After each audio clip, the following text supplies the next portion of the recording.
शांतिगिरी महाराज यांनी पंतप्रधानांबरोबर त्यांची भेट हुकल्याचं समजतंय। मोदींबरोबर भेट हुकल्यानंतर शांतिगिरी महाराज महाजनांना भेटले। नाशिकमध्ये पाठिंब्याची विनंती महाराजांना करणार होतो असं गिरीश महाजन यांनी म्हटलंय। नाशिकमधल्या राजकीय भेटीगाठींची कार्यकर्त्यांमध्ये जोरदार चर्चा सध्या सुरू आहे। महत्त्वाची बातमी नाशिकमधून आपण पाहतोय। निवडणूक तोंडावर आली आहे आणि अनेक घडामोडी या घडतायत।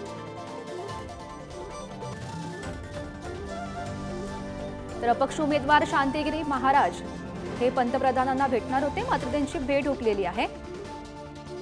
शांतिगिरीजी महाराज त्या ठिकाणी मला वाटतं घोटीला त्या ठिकाणी कार्यक्रमात होते आणि त्यांचं माझं त्यांचं बोलणं झालं होतं सकाळी आणि ते भेटीसाठी आले होते परंतु ट्रॅफिकमुळे त्यांना येता आलं नाही। पंतप्रधानांची त्यांची भेट होऊ शकली नाही।